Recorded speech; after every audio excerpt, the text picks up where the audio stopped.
sometimes people only see things from a human perspective. Yes. And where I come from is totally, I come from a biological perspective. I'm looking at the big picture. I'm looking at evolution. I'm looking at processes. And, you could just as easily say that the arrival of this coronavirus is incredibly timely. It is reminding people that they need to take a pause. They need to rethink. Hello, this is Dr. Rowe, and you're listening to the Growth Tribes podcast with Dr. Rowe and Harms. This is the podcast where two completely different generations tackle the most challenging topics that people are facing today.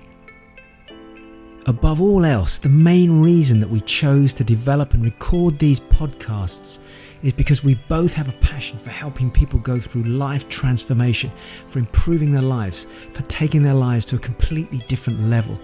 And it's our hope, our genuine, sincere hope, that by the end of each of these episodes, you'll have gained at least one insight that you can take away and apply directly into your own life. Practical tools, voices that come in from both generations, the younger generation with tips and tools, and the older generation with a sense of wisdom and experience, so that you can help unlock your true potential, to give the opportunity to make changes both on a personal, professional, financial and relationship level, and to give you a chance to impact both your lives and the lives of other people around you. So we welcome you.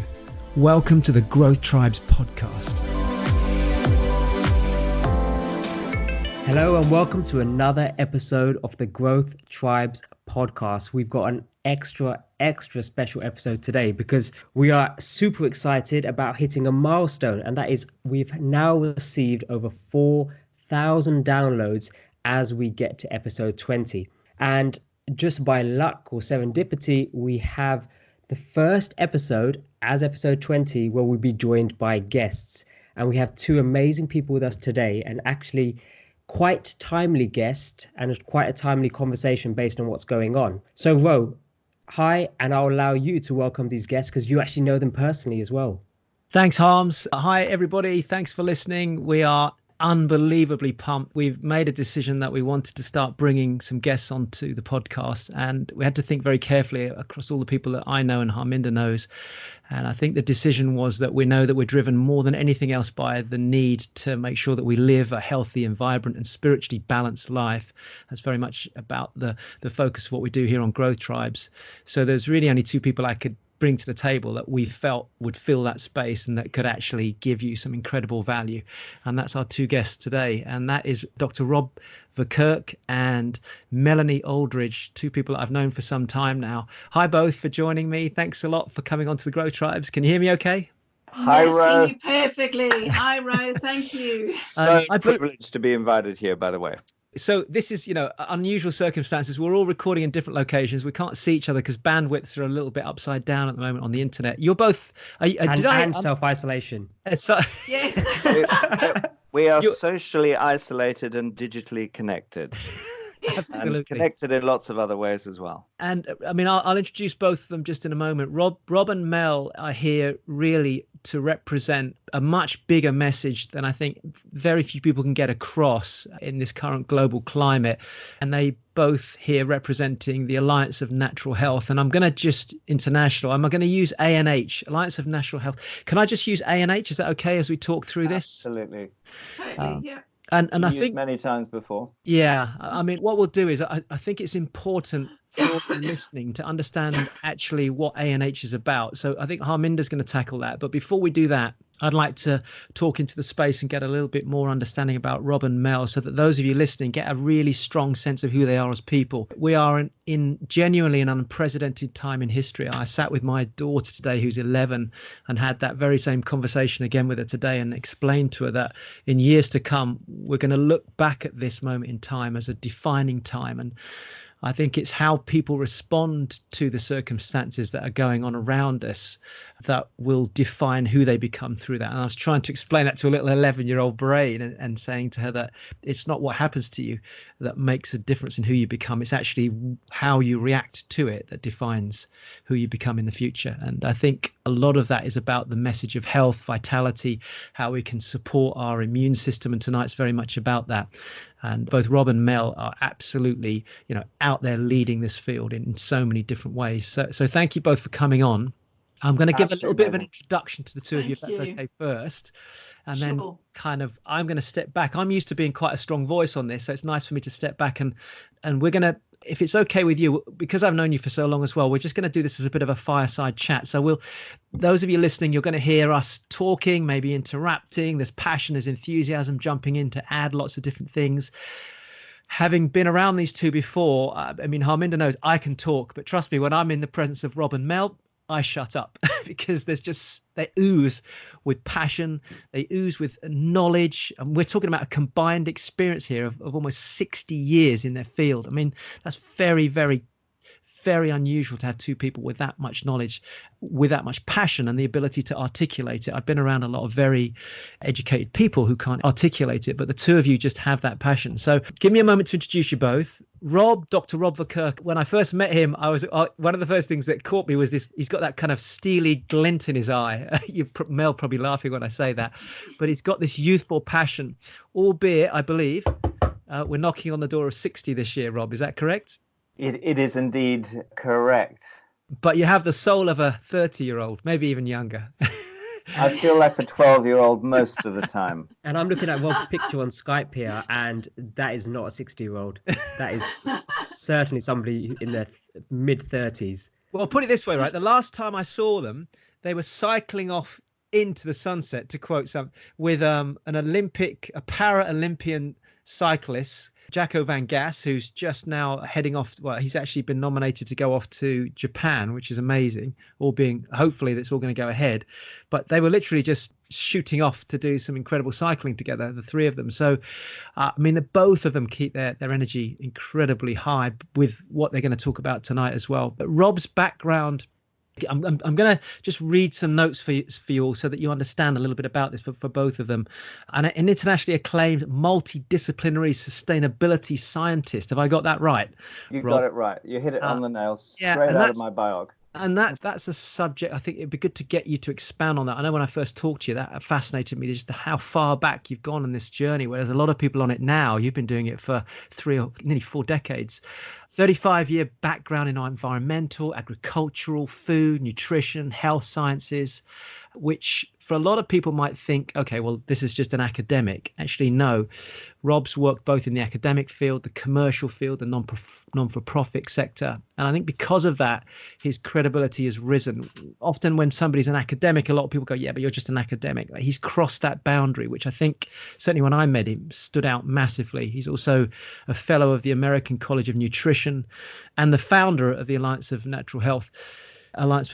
So I think when you hear him talk, just be appreciative of this is a man that's been interviewed in various media spaces. I think you've got over 60 papers in different journals. Is that correct? That's right, yeah. That's quite a profound thing to do. I mean, I've got, I think, 10 from my background in my PhD. 60 is just a whole nother level again. Yeah, I was a postdoc for 7 years, and you've got to keep pumping them out. And I was going to commit my whole life to academia until I realized there's something wrong with the direction we were going in, and then I flipped to the nonprofit. So my publication rate has been slower in that space, but it is massively increased in other areas. Yeah, I think that's the point. And this is when I looked back at Rob when I first met him, and I started to look at these publications, that they're spread. A lot of people you'll see, especially academically, like myself, if you look at my publications in my field, they were just in one area when I was in that particular period, but you've maintained that throughout. And that to me is about having a lifelong commitment to a vision, which is very much, my interpretation. Just to say this, Mel said the other day, Rob, the difference in the way that you write these days compared with 18 years ago is that people can actually understand what you're writing. That's brilliant. Even the likes of Harminder, who's a young millennial, have no scientific language whatsoever. And I must admit, when I read the blogs in research and preparation for the podcast, I had to read the blogs about 3 times for it to digest. So I'm very excited for this conversation.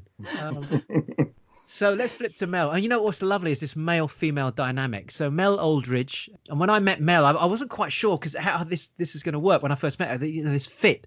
But she's got this lovely energy that she kind of comes into the room, and actually Mel arrives in the room before Mel arrives in the room. I think Rob knows what I'm talking about there. There's this kind of aura that she brings with her, because I think, Mel, because of your huge belief in the spiritual healing that each of us carry as well, I think that the fact that you've crossed that over into what you do in a practicing way is very unusual. Very rarely do you get somebody that has that balance between science and the spiritual healing that goes on around all of us. And the fact that you can communicate it in a way that makes sense, that's a gift. So I want to compliment you on that.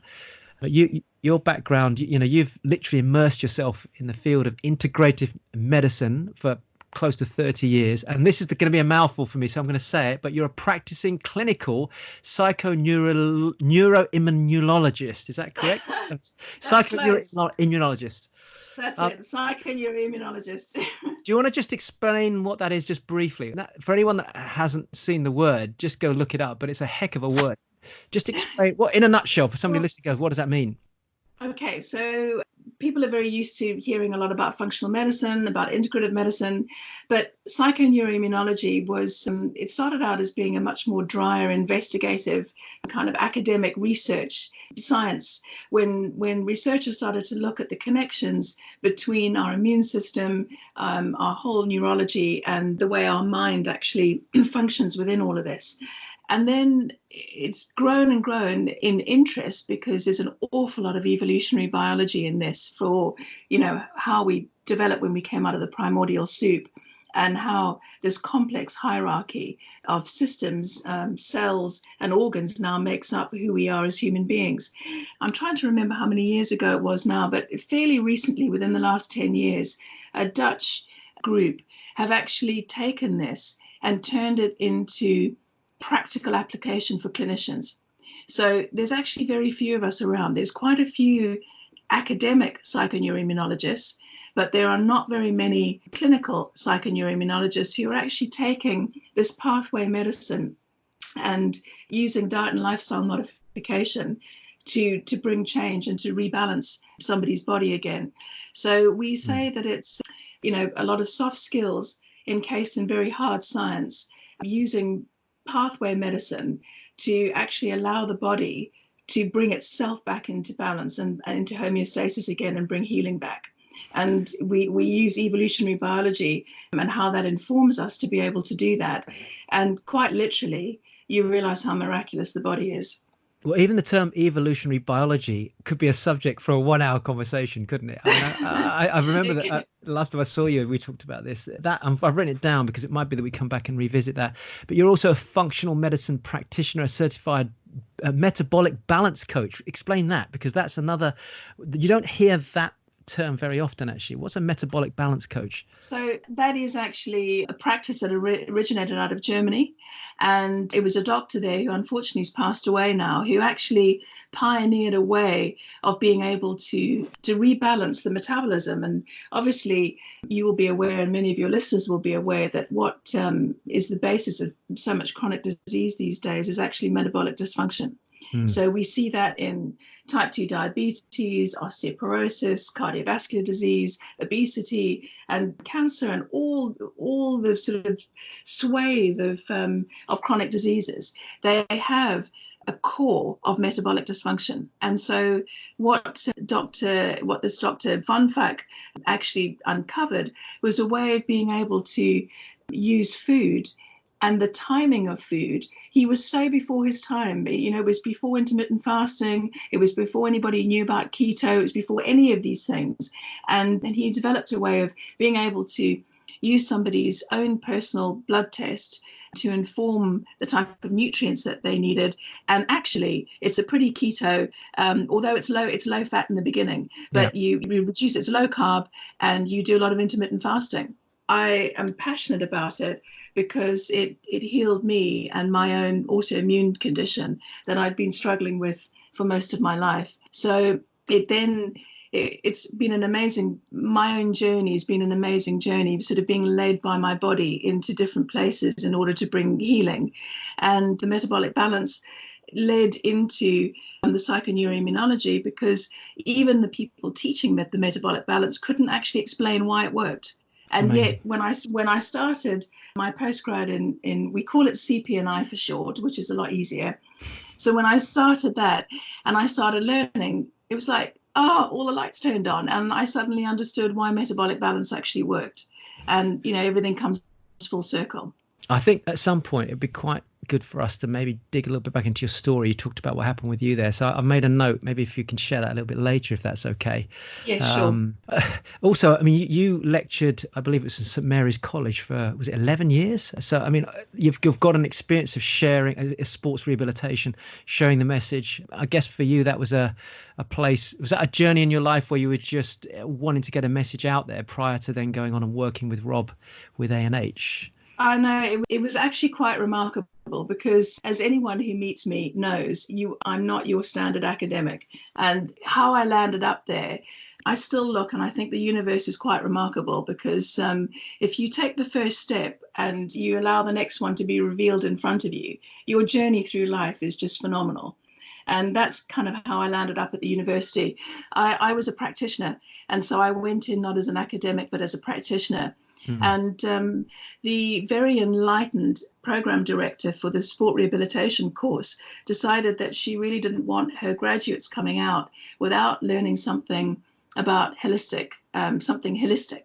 So she decided she wanted it to be aromatherapy, and she wanted to be hands-on, and she wanted somebody who really understood the alternative and complementary world, who could come in and teach her medical students about client handling skills and people. And so I went in and I really was the token touchy-feely person on the on the whole team. But actually, I really loved it, and I ended up doing so much in terms of taking care of the students. And I taught numerous things, through my 11 years there, and carved out my own niche basically. Fantastic. Which I meet the students today, and I'm so grateful because I was learning and I was on a journey, and it was utterly terrifying for me in the beginning. But, we kind of created this, and when I meet past students today, they still remember. And I think, well, that's fantastic because I may not have come at it like, all of the other academics in the team. But yes, I really wanted them to sort of take something away in terms of the human connection, because they're going out to be practitioners working with people. And so I was just able to share a little bit, of me with those students in those years. What I love there, Ro, is just something that just jumps out, which was so counterintuitive to what people try to do, which is being universally guided by the next step. Just allow the next step to take you, rather than the trap that many of us fall into, which is I need to see the entire path. I have to see start to finish before I take this journey on. Whereas Mel's story there is fascinating because she's allowed each path to just open up as she's taken it. And hopefully in this conversation, we will discover what that was, hopefully start to finish, and exciting bits in between. And what's incredible about the two of you, because I know both your stories, I want to come back to Rob so we can expand maybe from the start from you, is both of you have had that almost that natural inner compass that's driven you to the point you're at today, just knowing your different stories. And to some extent, almost Harminder, you and I have had the same thing in the journey that we're on. And I actually have a personal belief that the current global situation is giving everybody a chance to do that. I think it's a massive reset button for a lot of people because we're being forced into a situation that most people never have, which is a complete stop everything, reflect, be present in the moment. And it's how we choose to take that moment. I think it's going to guide us forward. I rather like the idea of nature leaving its calling card. I put that in the cover of last week's newsletter and got one lady who came back on Facebook and said it was an outrageous thing to say, but because we sometimes people only see things from a human perspective. Yes. And where I come from is totally, I come from a biological perspective. I'm looking at the big picture. I'm looking at evolution. I'm looking at processes. And, you could just as easily say that the arrival of this coronavirus is incredibly timely. It is reminding people that they need to take a pause. They need to rethink. We've had a very public explanation of the climate change emergency that we're in, and yet people barely lift a finger. The minute the human being, one species that's actually causing all the problems on our planet, is under threat from something that's roughly as hazardous as, common and garden influenza, the world stops. Yeah. And I think, while that in itself is deeply ironic, it's also, there are some many positive things that are happening. The degree of connection, the support that communities are giving each other, the time that people are taking out to rethink their lives and how they respond to each other. I think we will, as you were saying to your 11-year-old, Ro, I say the same to my 6 children, that it's a very similar kind of scenario, that we will look back at this time and life will never quite be the same. The landscape has changed now, right under our feet. Exactly. Yeah. So there's so much value I know you wanted to add today. Just briefly, Rob, your journey. I mean, take us back from start to finish. What's brought you to this point, including the 6 children, because I just jumped out. and then maybe we can switch over to Mel to add to what she was sharing with us there as well. Just take us back. It's okay. He used my quota of children. Yeah, let me just take a couple of snapshots.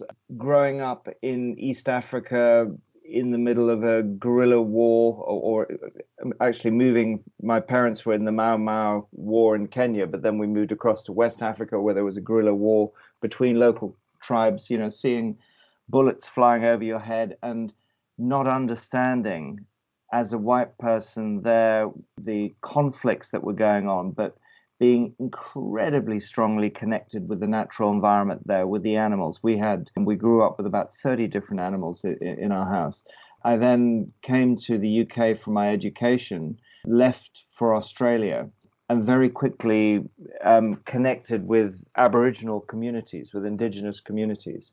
That really set the next 10 years of my life on a track, because I was in regular communication with the elders. I had a very good ecology degree from the UK, and they recognized, there weren't many people in Australia at that time who had ecology degrees, that these white fellas are really screwing up, the land. They do not understand, let alone land rights, let alone how to respect the land and not just treat it as a resource. So I then became very involved with an NGO for the entire sort of 12 years I was there, called the Total Environment Center. We basically, were involved in protecting wilderness areas. We were very involved with chemicals in the environment. We were able to get some significant size grants. We basically helped we were primarily responsible for the banning of multiple pesticides that were causing major environmental problems, both in agriculture and in urban areas. I then wrote a book about it that was had the cover, painted by a well-known Aboriginal artist, and it was written for Aboriginal people. And I then felt I needed to go back and do the master's degree that I was meant to have done, 11 years earlier, that I ended up having this huge decade-long diversion in Australia. So, what was the name of the book, Rob, just out of interest? It was called Building Out Termites. And can people still get that if they want to? It's turned into something of a textbook, because it was a complete game changer. In fact, this was related to one part of my work, which was the fact that chemical companies were applying very persistent, nasty organochlorines that were building up in people's bodies and causing, all told, health problems. And they were spraying them under their houses every year. And we, were very aware that these compounds could have a persistence of 30, 40 years on a single application. So why on earth were they spraying them every year? We then started measuring with our friends at Sydney University, who, one of the Professor John Pollock, who was a dear friend and mentor, would do all the analyses for us. And we would take samples, and we discovered that there were scary levels of these compounds in houses, and pregnant women were not being told about it. And there was a whole growing communities of people who were developing sensitization, chemical sensitization from these compounds.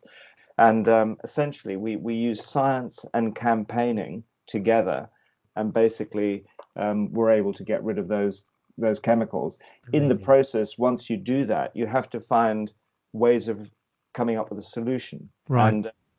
And the solution was about not using chemicals at all.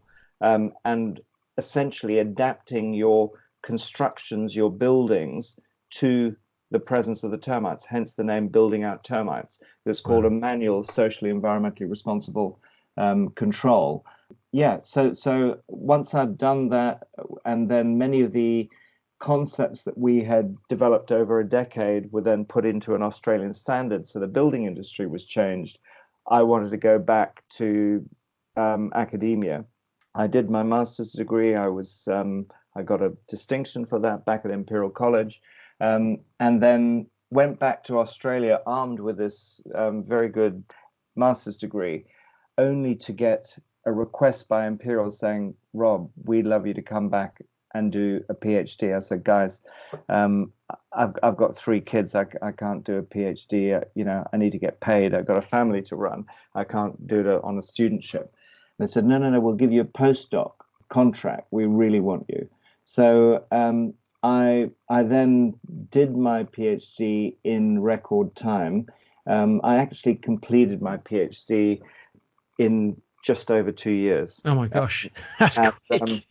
So put that into context for me. If that's record time, what's a typical PhD? How long does that take? It's normally about 3 to 4 years. Yeah. Wow. And in fact, there'd only been one person who'd done it in that time before, and it was partially because I had a whole year of field work in Malaysia scheduled. And the head of my group said, "Rob, you know that you have enough data. You've been so productive. You could submit before you go." So I did, and I got my PhD, and I then went out to Malaysia, and then essentially went into 7 years of postdoc. Hence the papers. But at that point, things were getting very interesting. I was doing a lot of work, increasingly moving the science into areas that would really make a difference. So we were dealing with the organic cotton system in Uzbekistan, that was the 4th biggest cotton producing area in the world, produces most of the cotton for Russia. And the agrochemical companies wanted to come in and just get rid of all the organic systems that none of us knew even existed, because it was all behind the Iron Curtain. And we ended up doing 3 seasons of work to understand the biological mechanisms that were going on, to demonstrate that actually you just needed to do the biological control, the non-chemical control naturally. You need to do what the original Russian scientists had tried to do before they lost the resources when Uzbekistan became independent, when the Soviet Union broke down in 1991. I was also doing a lot of work in Kenya and Zimbabwe, where Mel spent most of her childhood. And again, dealing with smallholder farmers and trying to get them off the pesticide treadmill in sustainable agriculture. And at that point, I got offered a permanent position at Imperial. And it was really that juxtaposition. A dear friend of mine, who's still one of my closest friends, gave me the courage when he heard my frustration that if I became, a full-time academic there, I would have to shrink down some of this sort of game-changing, world-changing consultancy work I was doing. And I felt like the blinkers were coming around my vision. So I really set up A&H as the environment, my work environment. We called it an alliance, so it could be an alliance of like-minded people and organizations to do the rest of my life's work. And that's why it still has an academic element, but it's got a campaign element, it's got an educational element, it's got a change element. And it's really, and that's why Mel has not left us since she joined us back in 2005, I think. Amazing. And for those listeners at home, the A&H part, we'll ask Rob and Mel the question for that in a moment. So, Ro, do we want to get Mel's background? Yeah, I mean, I think what's nice is you've brought Mel in there. Mel, just bring us up to speed your journey so that we can kind of understand that. It's good for the listeners because there's so much information going to follow. It's nice to see the both of you, how you got to the same point. So I guess my journey started in Malaysia, actually. So I was born in Kuala Lumpur, and where my mum was born in Singapore, and my mum's family had always lived in Malaysia.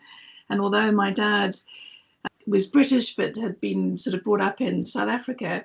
The minute he graduated as a chartered accountant, he saw a sign saying accountants wanted in Kuala Lumpur, and he got in a boat and headed over there. And then, you know, he met my mum, and that's how we kind of landed up out there. But my mum was determined that I wasn't going to go to boarding school the way she had. And so they ended up leaving when I was a fairly small child, and they were heading back to South Africa, where they were going to go and set up in Johannesburg. But unfortunately, in the time that my dad had been away, apartheid had sprung up. And although if people see me or they see my picture, I look fairly European, but I do have some Asian history in me, and my mum's family are Eurasian, even though my mum had a throwback to the Scottish heritage, and she was very pale-skinned and green-eyed. We realized that none of her family would ever be able to come and visit us. So we landed up going up to Rhodesia, well, they did at that stage, just to take a holiday and think, well, what are we going to do now? Because our entire belongings are on the ship on the way to South Africa, and we can't stay there. And that's how I landed up in Zimbabwe, because they, you know, was Rhodesia back then, we're talking a long time ago now, it was the breadbasket of Africa, really. And it was absolutely beautiful before war broke out. And so we decided that we were going to stay there. And of course, war broke out about 2 years after we'd settled. So I actually grew up as a child all the way through the Rhodesian War. You know, a bit like Rob, we were both in Africa, experienced what wartime Africa is like. And I just, I think my international background has given me a very different feel of the world, because the world's always felt quite small to me. And I always knew that I was going to end up leaving, that it wasn't, you know, Zimbabwe wasn't going to be it for me. So as soon as I could, I mean, I was 20 when I came over to the UK, and we still had sanctions.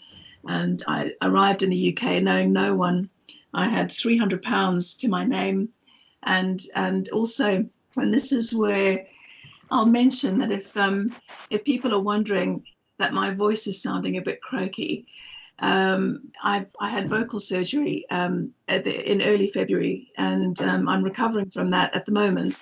And that actually, if I land up talking a bit more about myself, it actually harks back to the reason why I do what I do, basically. But back when I came to the UK in 1987, I had just had a total thyroidectomy as a result of an autoimmune disease, and they had paralyzed a vocal cord in that surgery. And so arriving in the UK with no money and not knowing anyone, I also couldn't speak either. But I was just driven, and I just knew that I had to get over here. And I'm very, very lucky that I've always had a British passport. So the world has really been my oyster. And that's how I landed up over here. But my whole journey has really been driven by, you know, my experiences. And I had a great deal of ill health as a child.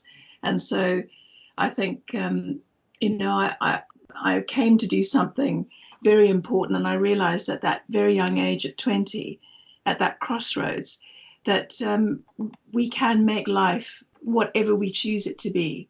I did very much at that point. At one very dark moment, I did very much want to end it all. And I then chose to make a change and to go my own way. And to basically, I realized that medicine could take me no further, and it was going to be down to me and me alone.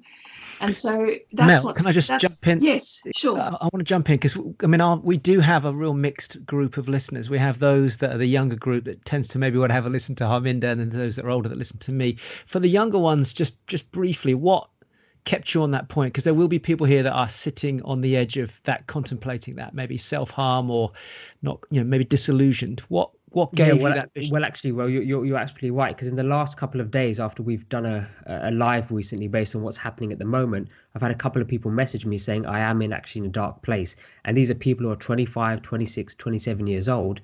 So, you know, in another universe, that was Mel at that time. So I think just to add to your question, that is very real at the moment. So Mel, I think what Ro is going to ask is, what help or what happened in that moment to take you from that dark place into what you've explained in terms of actually, I need to do this for myself?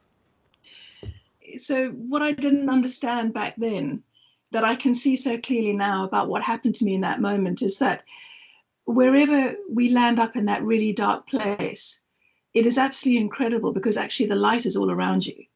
And we may feel that there is no light around us at all, and that we're completely at the depths of despair. And honestly, I mean, I'd had a nervous breakdown. I then was told that there was no further hope in terms of what the medical profession were going to do, and they kind of left me hanging in the middle of nowhere with no ability to speak either. And I just thought that there was absolutely nothing more I could do in life. But there is always a tiny spark somewhere, and you need to search to find that, and you need to just take that next step. And so my decision just in that moment was, I have no idea what else to do, but I know that I want to take this next step. And if you can stay open in that moment, honestly, life and the universe will smooth your path for you.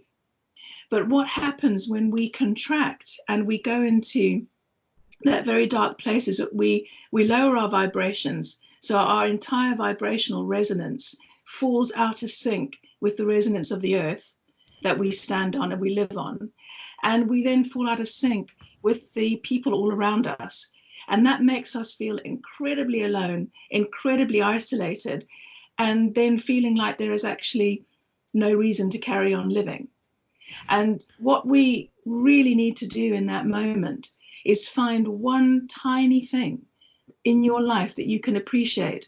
It might be, it might be your dog or your cat. It might be the spring bud that you can see coming on the plant outside. Whatever it is, it might be the ray of sunshine. Find something that you can appreciate and spend a few moments in appreciation, because the most incredible thing about the feeling of appreciation is that that feeling is in the same resonance as the resonance of our Mother Earth, of our planet Earth. And I'm sure, Ro, you talked about this a lot, but what happened to me as I crossed the car park that day when I made that decision, I just thought, I chose to expand, and I chose to just look outwards instead of in my darkness, and then everything rolled from there. And what people don't always realize is that's when the alignment happens, because anyone outside you vibrationally that tunes into that, they're drawn to you. Whereas if you go into the dark place, you almost repel anything that's got light, because you're getting darker and darker. So that shift in you, I'm assuming you started to notice things started to happen around you. I started. The path revealed itself. The path revealed that it was taking me to England, and it was taking me. And everyone says, "Oh my God, you must have been so brave." But the thing is that honestly, for me, it was life and death. I could see I was quite blinkered. I was still in a great deal of anxiety. I still had, a depression and, mental health issues going on. But I had something I could focus on, and that just sort of pulled me to the next step and the next step and the next step. So I think, we are tribe animals. I mean, that's why you've created a tribe. Yes. And when we isolate ourselves in our own emotions, we actually create so much distress. It does make us want to leave, and it brings up all of that fear of separation that we have when we actually come into this world and we leave spirit and we leave our homeland. That separation, that wound of separation, is the thing that we fear the most. But actually, if we realize that we're never separate, we've always got this alignment with the earth and the people around us, it allows you to unravel from the contracted place and open to allow things back into your life again. And this, I mean, obviously, this is a wisdom of a woman many years down the line. So what were the steps then that got you to this place now? What brought you and Rob together, where you connected, and then the journey into A&H? What were those steps then? So for me at that time, even though I was still so ill, I had a gut instinct that I had to heal my spirit and my heart before I could heal my body. And I know people do things very differently. With my clients, I'm really keen that they follow their own instinct and that I can help guide them. So I actually went fully down a spiritual path initially, and I spent most of my 20s in that path and not really in life as we know it. But I did it. I got a lot of understanding, and I healed a huge amount of my soul, basically, in order to then come and do the healing work in the physical. And it was not long after all of that when my friend said to me, she said, we were at a meeting on a Sunday morning, and she said, there's another meeting going on all about water. I think we should go to it. And I said, it's Sunday. I've done one meeting. I want to go home. And she said, no. We've got to go to this meeting. So I said, okay. So we went to this meeting, and the man who was arranging it just happened to come to me in the audience and say, at a certain time, when the speaker calls for it, can you take this glass of water on stage? And I was like, yeah, sure. Well, the speaker happened to be Rob. And as soon as Rob walked into the room and stood on the stage, I looked at my friend and I said, I'm going to know that man. And and that was it, basically. I took the glass of water to him on stage, and we didn't really communicate that day. But when we talked afterwards, he kind of had an awareness of me in the room as well. And then the man who put the meeting together ended up putting us together as consultants on a project, and we got to be friends. And we've known each other almost 20 years now. Amazing. And that comes across even just the way you are as people. There's this balance between the two of you. Sometimes you see people and there's a bit of an ego battle going on, but there's just this lovely flow.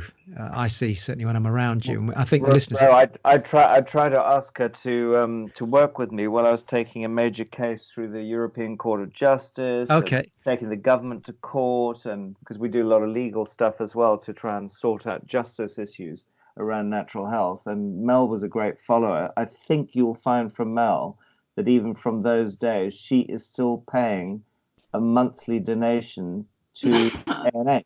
I am. That's commitment. You're one of the founding contributors. Exactly. When I knew that she had a skill set that could be very, very valuable to our mission, and I had one problem, is that I didn't really have any money to pay her. So when she eventually came on 3 years later, she took the reins of, fundraising and everything else. And strangely enough, we've managed to put the food on the table for the last 18 years. Amazing. Incredible. I think that leads nicely into the mission, Ro, and for us to talk about A&H. Are we good to go there? Yeah, I think, it's almost a lovely lead into that. Yeah. So Alliance of Natural Health International, I believe founded by Rob. So let me just start by reading out the mission statement for the listeners. So A&H International's mission is to promote and protect our right to sustainable natural health around the world by working with nature, not against it, and using the tools of good science and good law. And then there's another part which goes into we engage in campaigns, activism, research and education across a wide range of fields relating to natural approaches to health and care, including freedom of choice in healthcare, healthy eating and lifestyles, the interpretation and development of evidence, the effects of technology, for example, genetic modification or electromagnetic fields, on health and the environment, and the use of foods, herbal and other natural products in the management of our health and resilience. So Rob or Mel, either want to jump on this first, just to expand on that. And possibly, you spoke about some legal things that you've taken to court. And if you can just include potentially any challenge that you overcame as part of the journey to create A&H International. And for me personally, what jumped out to me was just wanting to understand what is good science and what is good law. What does that actually mean? Well, the starting point is really understanding that in a highly technological society, we have forgotten these incredibly sophisticated natural systems on which we rely, whether it's the way the planet works, the climate works, we see all sorts of problems there through our interference, but also how the human body works, or the magic that is in producing the food that we rely on, or the magic involved in the way in which the sunshine is essential as the energy source for the whole planet, or our interaction with the microbes on which we're entirely dependent on. And it's quite ironic we should see the world stop because of one of them. So, we've kind of really lost our way in terms of understanding the interdependence and the systems that interact with one another to create life, to turn stardust into this extraordinary package of life that we see on this little rock that's spinning around the sun in our solar system.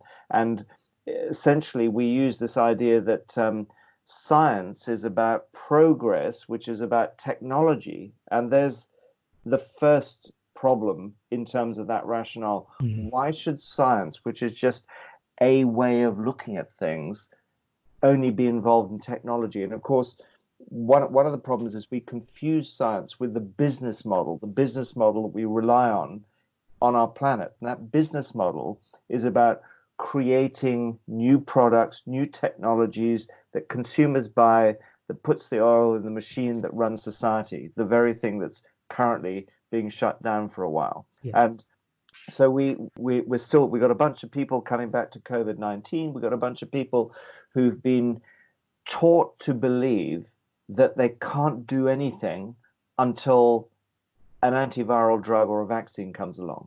Right. Nowhere in the newspapers are we seeing the fact that 99% of the time, the human immune system is doing a phenomenal job. And why don't we look at what happens in immune compromised people who are more vulnerable? Why don't we see if we can provide resources or environments for those people to allow this incredibly sophisticated system to work better? So, I keep coming back to the present, but going back to the starting point with ANH, it was the recognition that, science isn't bad. Science doesn't automatically mean you have to create new drugs if you're in medicine, or you've got to create new agrochemicals if you're in agriculture.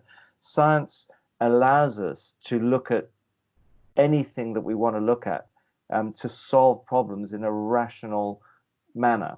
And the same thing applies to law. Law is a great system. It is a fundamental tenet of so-called civilized societies, and yet so many ways in which the law gets used prefers corporations, for example, that are doing a lot of damage to the planet or to the less privileged members of society, and it's preferring Donald Trump and his friends, dare I say it. And somehow we mustn't give up on this legal system, because it does allow us to ensure that justice prevails, but let's use it properly. So the very issue that took me out of my lab at Imperial made me question whether I should continue my life as an academic was the fact that there was a bunch of natural sources of nutrients that occur in foods that were going to be banned by an EU directive.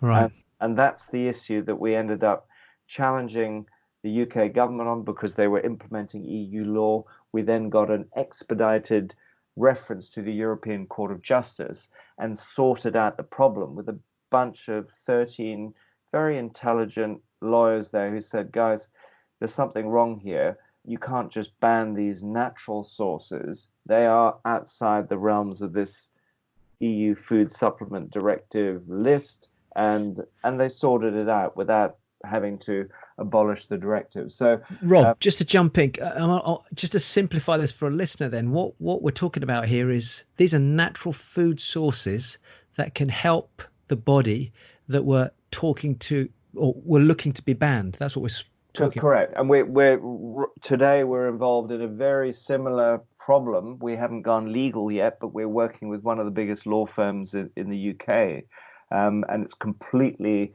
undercovers, but we're working very much on the CBD issue. on cannabidiol, which is, Right. the fastest growth area in natural health supplements that any of us have seen over the last couple of decades. I'm And loving yet, the teas, by the way. I have it regularly. yeah, great. Great. But governments are turning around and coming up with all these various excuses to have it all pulled off the market, and only allow the biggest corporations to be able to get through the regulatory door. So they set an obstacle course that's tricky for any of the small players. And So it's the big farm minefield, isn't it? It's like, how do we control anything natural in such a way that, so going back to the philosophy, what you talked about is, as a culture globally, we have become disempowered and we're almost reliant on being told what we need to do in order to heal ourselves. That's really, in simple terms, what you're saying. This is the challenge you've got it. right now. COVID-19. I mean, that's the, I think if I could put it in the simplest possible terms, what we do at ANH is help people to connect or join the dots. And take responsibility as well. Exactly. That's when I look through the website, it's like this. And for those of you listening, if you've got kids, there's some great stuff for children there as well. It's giving people back the power to say, okay, I didn't know what to do. I didn't know I could do this. I thought I had to take this tablet. Actually, no, there's other things you can do. Yeah. So, and looking at COVID-19, the fact that so many people recover at the moment, we've got a figure of, as of today, I'm looking at today's data, 123,322 people, 84% of cases, we've seen full recovery. And, that's been the immune system, that very process of them becoming sick and ill, having fever and coughing, is the immune response. Even the people that die, it is the immune response that is over-responding. And this is to be expected at the early stage of a new virus that has basically arrived and found its way to access the human being. And we will see an over-response. Within a year or two, it'll become part of the circulating viruses that we're all exposed to. Wow. Okay. So nature will resume. That's fascinating. And in fact, I mean, this is such a massive subject. You wrote, and for those of you listening, I think the best thing to do is to go and have a look on the ANH website and read the blog that was written just recently. And I was going to jump into that, but actually the immune system, I think, is the subject that we really need to shift the focus to as we go through, because a lot of people listening to this may want some practical tools. So for anyone listening tonight, and whenever you listen to this over the coming weeks, go and read the blog that was written, because there's some really great steps in there that are presented. And I think the terminology was it citizen empowerment, I think is the word that was used. Yeah. If you get told top down, I mean, let's remember a couple of things. Democracy has been put on the back burner. So we have not had a chance as citizens to interact with our parliaments that we elect in so-called democratic societies to see this is the right way of doing it, which is why they have to come up with these various, furlough packages to try and give us some money. So if you can't actually get to work, you get some cash.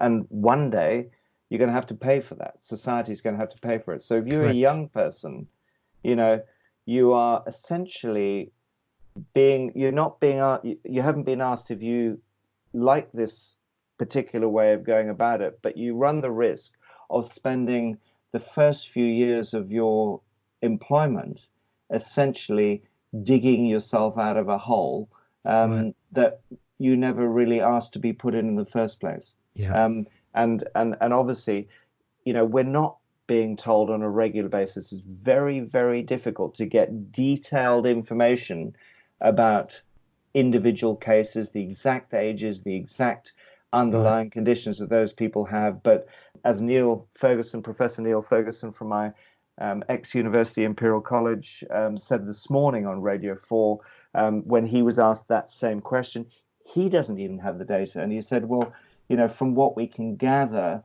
about 2/3 of the mortalities are people who were very close to death anyway, and were going to die anyway pretty soon. And that, I mean, I think that's been an eye opener for a lot of people. And this keeps, to me, every time I hear it, I just keep, my unconscious brain says immune system. And this is what we're talking to our kids about, is making sure, and you know, this is a passion of ours anyway, but the conversation in the house is keeping the immune system strong. And so that even, I've got a 5-year-old, I haven't got quite as many as you, Rob, but 5 and an 11-year-old, but I want them to have that real cut. It's the culture of the house. Work on your immune system, and then it gives you a chance to resist things that come at you. And if we can talk into that space, it would be great. I mean, look, for those who are listening, go read the blog, because I'm conscious of Mel and Rob's time as well, and I know Harms has got some other questions he wants to pick up. Can you talk to us about the immune system? I think that's a great place. What reduces it, what depletes it, what really hammers the immune system, and then maybe we can switch to what empowers it. Mel, should we do a 1-2 here? Shall I just give a very quick outline and then go over to you on this? Yes. And on that note, can I just say, can I ask, Mel has got some work she's been doing on fear, and without Mel maybe realizing, it's a subject that I've been talking to quite a bit on Facebook in my lives. Mel, please, could you, whilst we're in this space, talk about that, because I 100% agree with you that is a major issue at the moment as well, affecting people. Sure. Yeah, that's great. Well, that's fine, Rob. You go for it, and then I'll jump in. Perfect. So look, the important thing is that if the body has had this tug of war between microbes, ones that can cause harm since the day we were created. It's always been there. When you get a so-called zoonotic, that's a microbe that has jumped from an animal to adapt to enter the human body. It gets a bit more lively early on, because the human immune system is basically very, very good at getting rid of bugs that can threaten it. But ultimately, what happens in this relationship between the bug, in this case the virus, and the host, in this case the human, is that they adjust to each other. And the reality, this is the bit that's not well appreciated, is actually it's both of them benefit. If you look from a systems biology or an evolutionary biology point of view, there's a lot of science on this, that actually it is part of the process by which we actually strengthen our resilience. And there are benefits for the pathogen and there are benefits for the host. Early on, and we're at that very early stage, it's all a bit messy. And that's why people are in despair at the moment. But in essence, the initial barrier when this pathogen, say someone coughs and you have airborne droplets, or they've touched a hard surface where the virus may be viable for a day or 2 or 3 in certain circumstances, particularly away from sunlight. Imagine a banister going down into a tube, for example. You touch that, you then make contact with your mucous membranes, the pink wet bits in your mouth, in your nose, in your eyes, and that's how it gains access. So rule number 1, try and avoid touching your face. I mean, we're doing this at home with the kids, guys, don't touch your face. Learn not to do it, because it's really going to be very, very helpful for you. And the interesting thing is you tell something, or someone listens to a nasty bit of news, particularly on COVID-19 right now, because people are absolutely stuck on the news, which is, I think Mel will explain, is not necessarily a great thing to do. And the first thing they do is put their hands in their mouth, Yes. or they rub their eyes. True. And that's how the virus goes in. So these wet bits, these mucous membranes, do have chemicals that make it harder for viruses to enter the body. Now, you've seen all those lovely pictures of the SARS-CoV-2, the particular virus that causes COVID-19, and you'll see those spike proteins, those beautiful spike proteins that come off. At the very end of that is basically a system that can determine whether the host is the right host to penetrate. Remember, a virus is not really a whole organism. It's a virion that carries either DNA, genetic material, or RNA, the replication material that we use to create more cells. And these guys contain RNA, and they need to know whether they can get that RNA into a host and then hijack the RNA replication machinery of the host, of the human. And so these spike proteins determine by particular ACE2 inhibitors, which are the very angiotensin inhibitors that are used to manage heart disease, for example. So these ACE2 receptors bind with the spike proteins if they're there, and of course we have a lot of them in our airways. Right. Then they can get in. Now, if you've got a lot of high expression of these ACE2 receptors, they are more likely to go in. If you've got low expression, they're less likely. So this is one of the reasons that kids are more resistant than adults. And it's also why if you've got a tendency towards heart disease, you're gonna have more.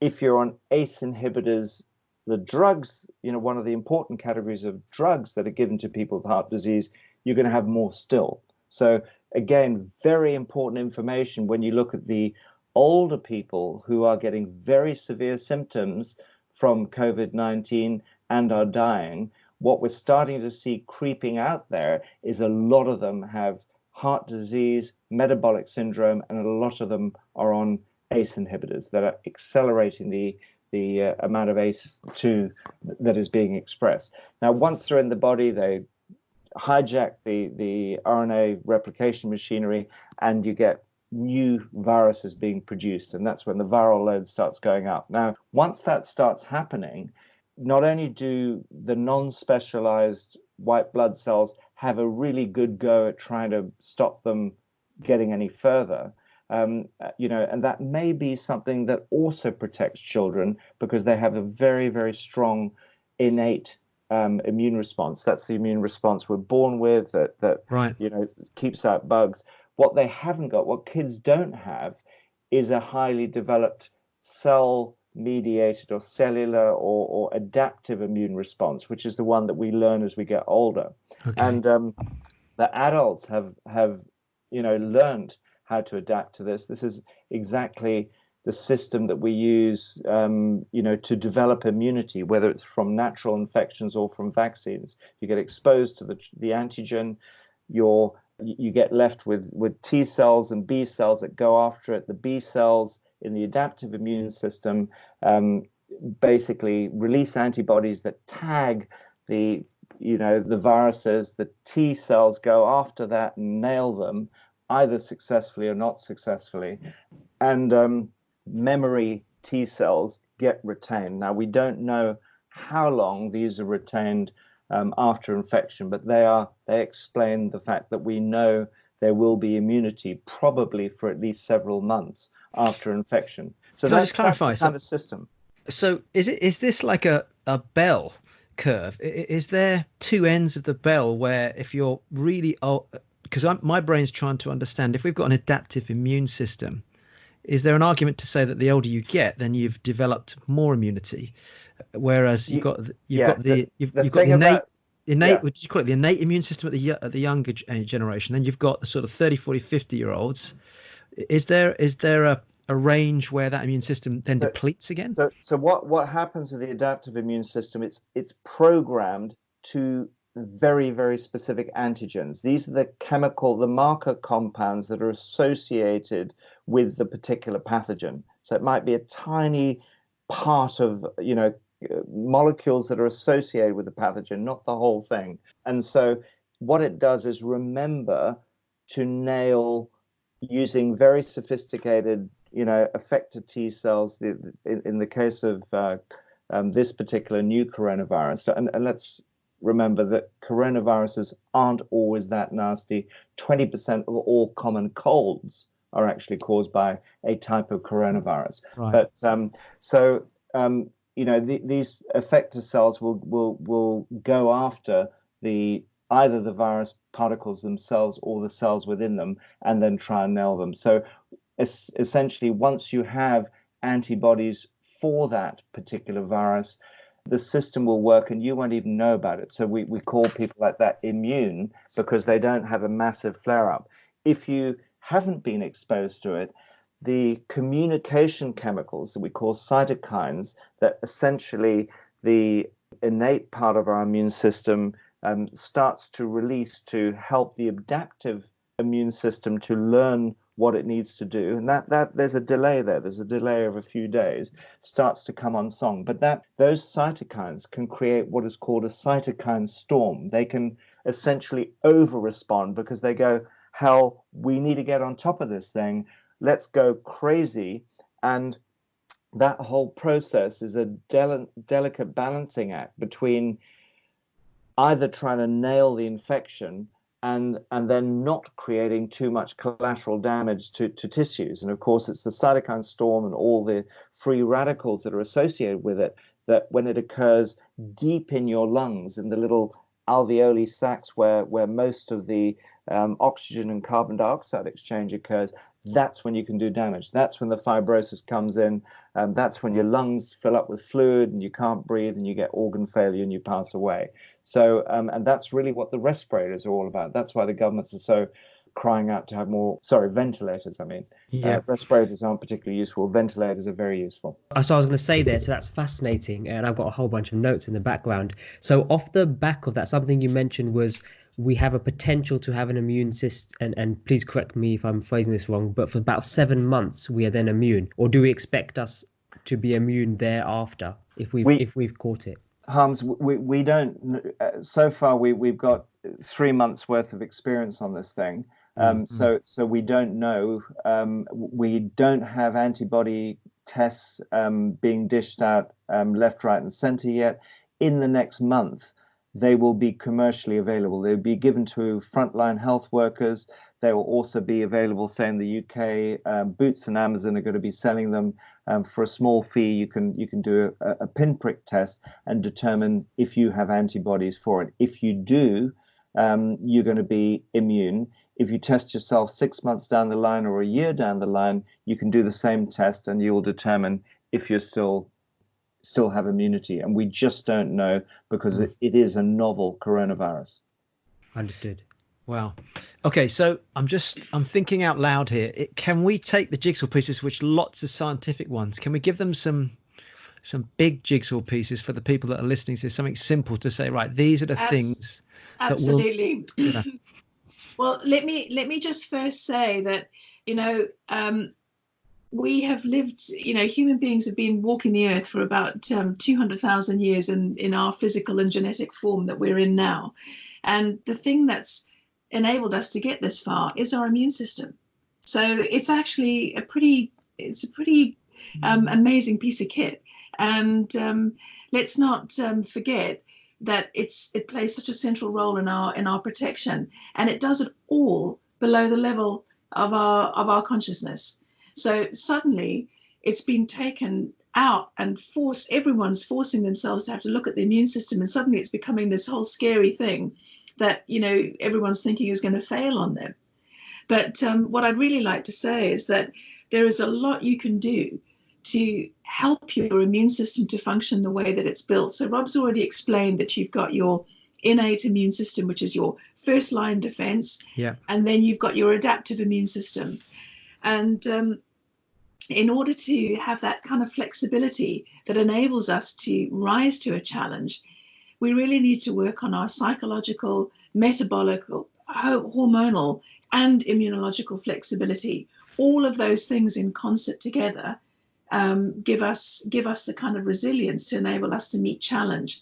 So that actually means that it's the other things that you do in your life. It's the food that you eat. It's the quality of the sleep that you have and the amount of sleep you have.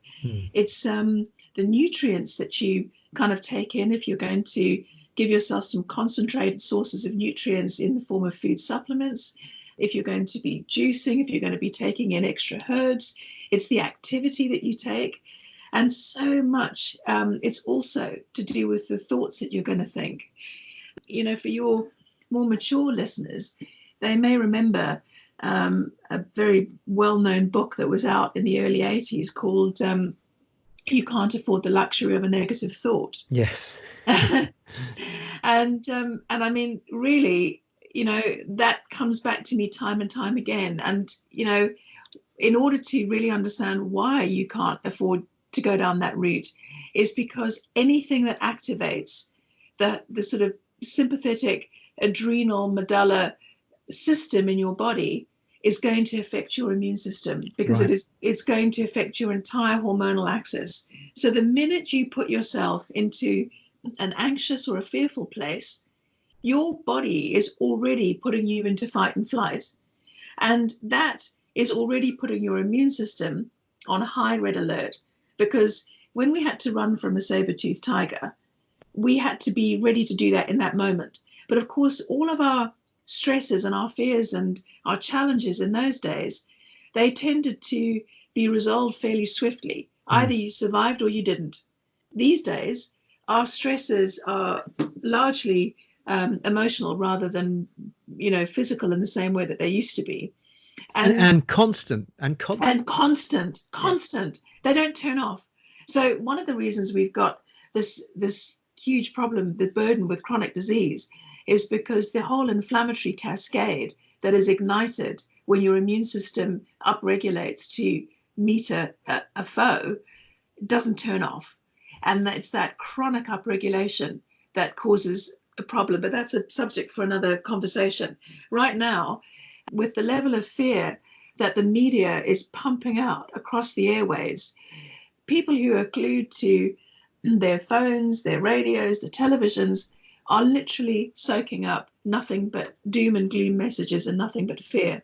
And I've been speaking to people who are literally paralyzed by fear and can't see and can't do anything. And that is when fight and flight mode gets into freeze, because the fear is actually so great that the body just shuts down.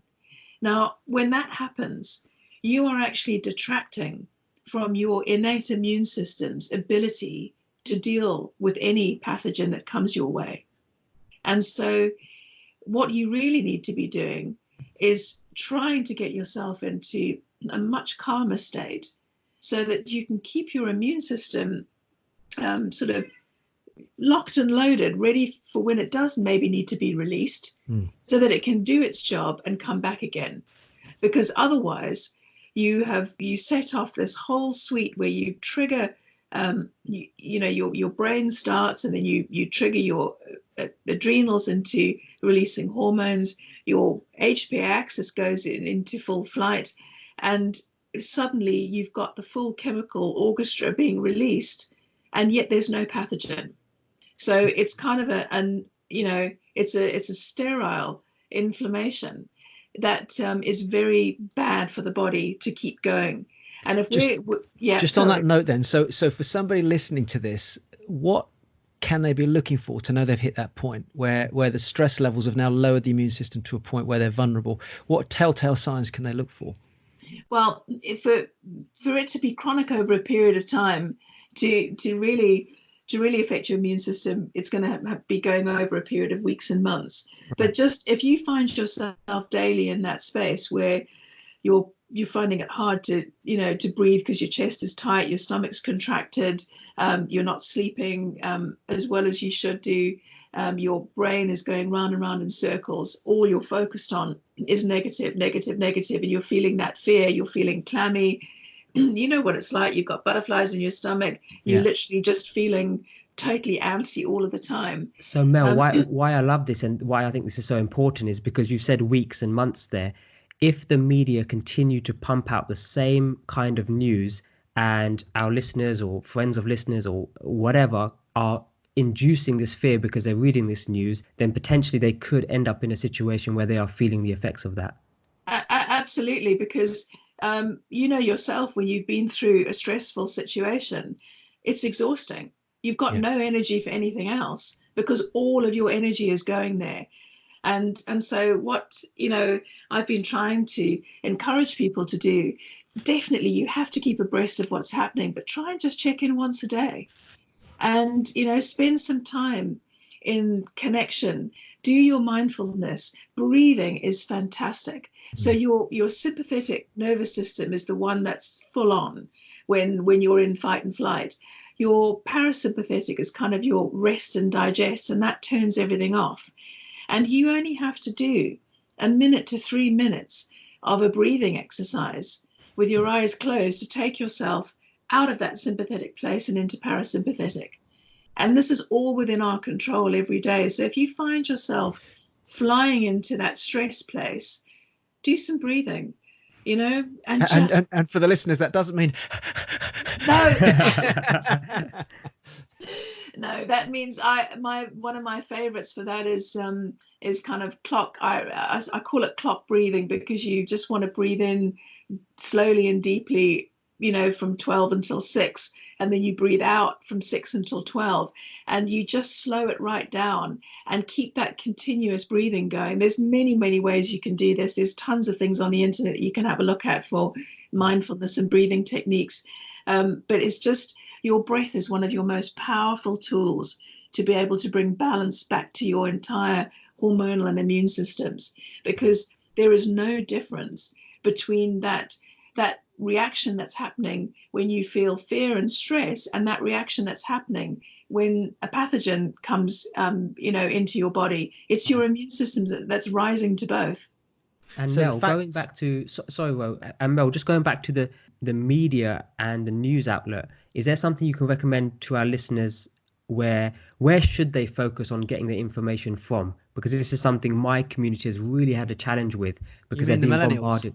The millennials have had a challenge with this because they're bombarded, on Facebook and Instagram and YouTube. It's constant. I've not seen anything off my feed which is coronavirus related. So where should we be getting our information from in a small dose so that we're informed, but we can continue to empower our immune system in the way that you've described?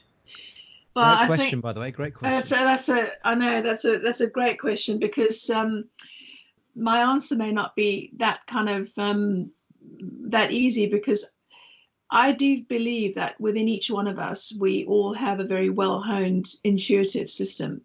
And even though many people don't like to listen to their intuition, it's not to say that they won't have an instinct of it somewhere. And I do think that when you read something, you have a deep down gut instinct that lets you know whether you're actually reading something that is in resonance with you or not. And so the first point is, try and stick with the sources where you feel that resonance. And B, try and get a balance of evidence. So you absolutely have to keep abreast of what the authorities are saying, because there's changes coming all the time. I'm obviously going to speak for our organization, because I know that we've done 18 years of work where you don't get any knee-jerk emotional reactions from us. It's all based in science. There are many other organizations out there that are also able to speak lucidly and credibly, that maybe are going to give a balanced approach that tells you things that you aren't getting off the media. Mel, so you have a newsletter, is that correct? Can they sign up? Does that have? Sure. Do you do updates? I mean, what's your current view on? We do a weekly free newsletter on the homepage, so anhinternational.org. You can sign up for our weekly free newsletter. And what I would say at the moment is that I do know that the millennials and the younger crowd don't like to sign up for emails. I would encourage you to do it at the moment, because we do know that the powers that be on the internet and on social media are downgrading all the information that isn't towing the party line. Anything that's referring to natural medicine, for some reason, they do not want you to know that you can actually modulate your own immune system by diet and lifestyle. You've got two people that totally support that philosophy as well. In fact, Harminder can back that from science of social media and the stuff that you see in the background, correct, Harms? Yeah, so through the digital marketing company, we know what we're allowed to advertise and what we're not allowed to advertise. And if we was to advertise something that you just mentioned, we would literally get blocked. And the severe case of that is having your advertising account closed down. So for those listening at home, I will put the website anhinternational.org into the show notes. Go and subscribe to the newsletter. Go and find a different source of information versus what you're finding in the media, in terms of social media, really. That's really just driven there to get your click. Once they've got your click, they've got your data, so they can re-advertise to you. We know this. You've heard this from me before. So that, it's back to emails. It feels like the dark ages, I know, but it is back to that, because I do know two very large natural health organizations in America, which is Macola.com and Green Med Info. Both of them are off social media altogether because they've been so blocked and so challenged. And you need to actually sign up for their emails as well to receive information. And yet there's readily available adverts telling me I can go and buy a drug from the drugstore. Of course, and $4.99 it's going to cure everything. And the crazy thing is as well, obviously all the problem with the hand sanitizers being sold out, and they're shocking for your skin and what you're actually absorbing as well. But now they're trying to tell you that you can't make any at home because they don't work if you're using alcohol and aloe vera gel and essential oils and everything. And it's anybody who knows anything about disinfectants knows that alcohol is pretty good at that. Yeah. So just staying on the theme of fear, is there anything else that we can help them with? So the first thing is, if there's that immediate reaction, breathing is obviously one of those things. And we know that calms the system. Is there anything else on that front? Yes, because the other part of fear, the one side of it is what it's doing to your immune system. The other side is what it's doing in your brain. And, we've got sort of three parts of our brain. We've got our forebrain, the midbrain, and the hindbrain. Now, the forebrain is sort of behind your forehead. It's your higher executive function. It's your cognitive. It's where all your decision making and your problem solving, and it's the stuff that makes us, makes us humans meant to be responsible. Which some people are not quite using at the moment. Exactly. But it gets hijacked. It gets hijacked, doesn't it? It gets hijacked because the minute you've gone into fear, you've pushed yourself right back into your lizard brain, in your hindbrain, which is all about survival.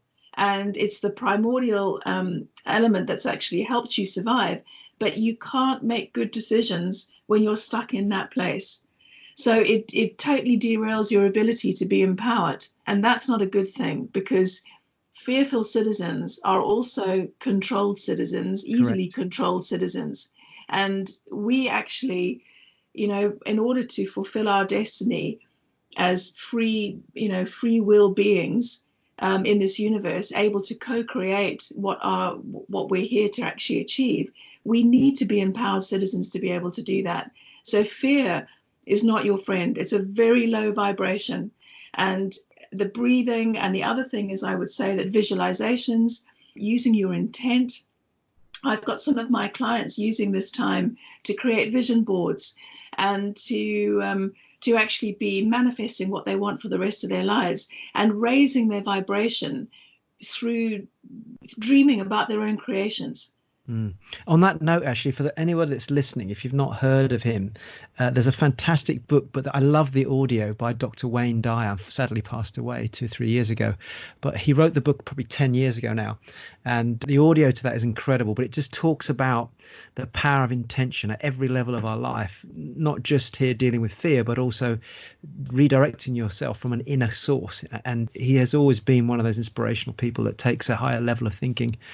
So if anybody's not read that, it's a great book to read, just on the back of what Mel's saying. It's a great book. And I would say, so many people say to us, they look at the outputs on A&H, and they look at what Rob and I achieve, and they say, how do you do it? Yeah. But actually, we're using a lot of intent. Yeah. And we're using this amazingly creative universe that we live in to be able to help us to move forwards.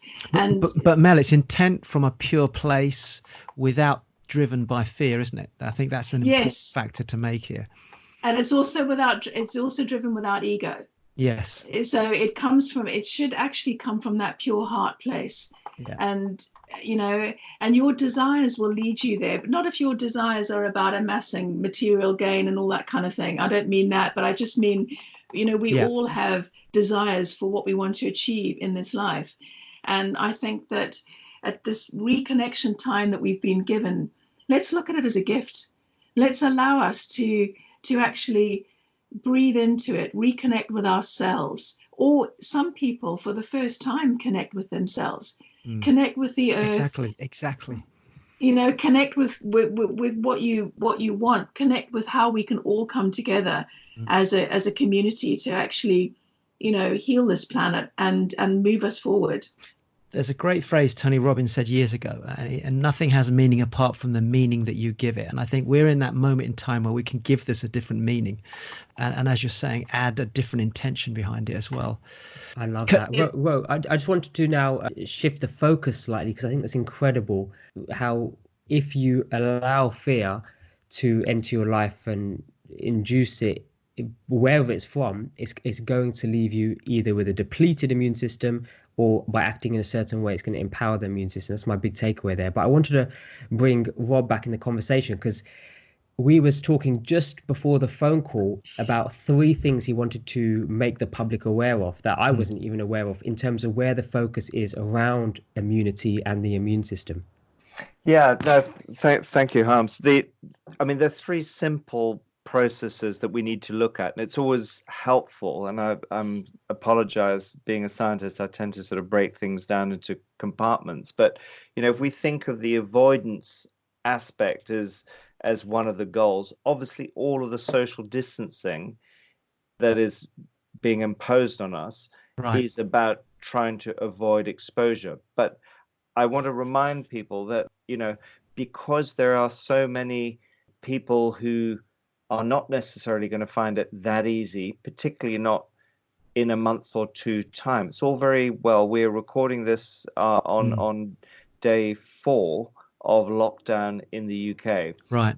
When you're looking at a month or 2 down the line, when we still know there's going to be some fairly big numbers out there, there's a very real risk that people will start mixing more freely. And the bottom line is, if you are fairly healthy, you're fairly young, you can become a carrier, an asymptomatic carrier. But when you then want to finally see your grandma that you haven't seen for a couple of months because of lockdown, you think, hey, this whole thing's calmed down. We haven't seen anyone with symptoms recently. I've got to see her. It's her birthday coming up. That's when the risk occurs. So to understand how you avoid getting the virus, this idea of sanitation, hand washing, is pretty important, because simple soap removes the virus from the hands, and the virus doesn't go through our skin. It has to go to a mucous membrane. So I'm going to stress again the importance of then not touching your mouth, your nose, and your eyes. And you can make a game of it. You can have a lot of fun. Say, hey, spotted you touching your nose.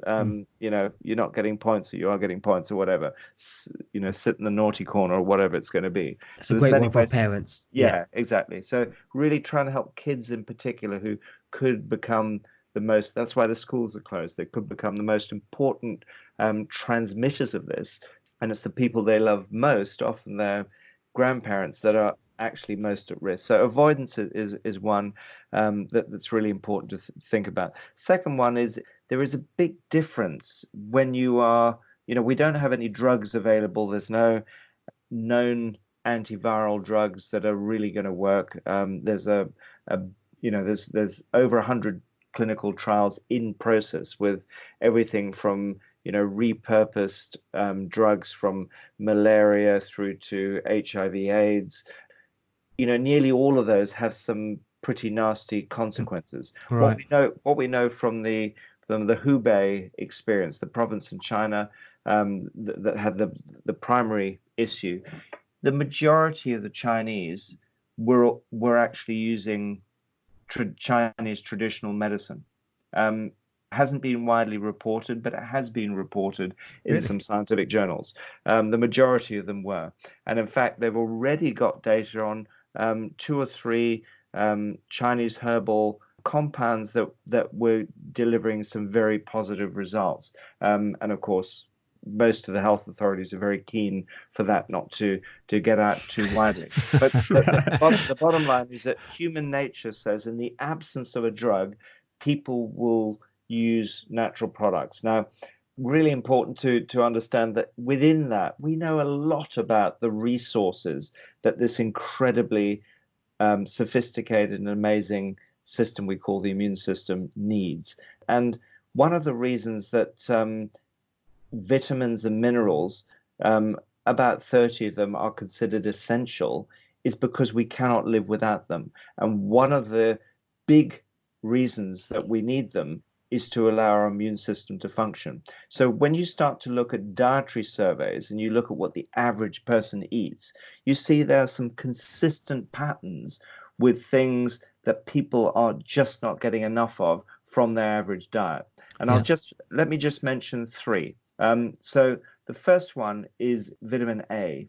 You can convert carotenoids, particularly beta carotene, that are in colored fruits and vegetables, to vitamin A in your body. That conversion process is very variable between different individuals, and it is pretty inefficient. You lose a lot, somewhere between 6 and 24-fold loss during the conversion. So it's better to take vitamin A in its preformed form.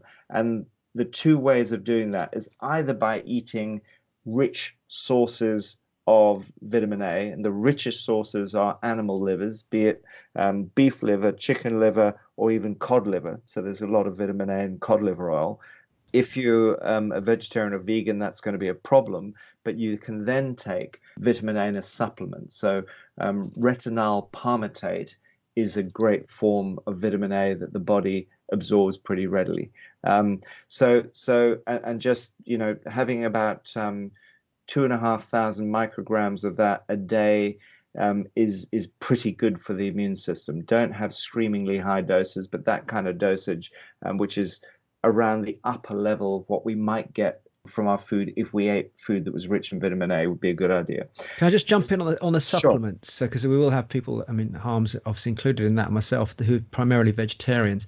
Supplements, is there a specific, I know you can't name brands, but any sort of form that should be taken in, a tablet or liquid? Yeah, you'll normally find that it's either going to come, that form of vitamin A will either come in a capsule, a liquid, or a tablet. The more important thing is that it's a reputable brand, and if you look for the form, you'll see that sometimes you'll see vitamin A, but it's actually come from carotenoids, and it will say something like beta carotene or mixed carotenoids as the source. Right. Try and get it. Excuse me, that's not coronavirus. But so try and get it as retinol palmitate, and you can look that up, and you can buy it online very easily. Great, fantastic. And then all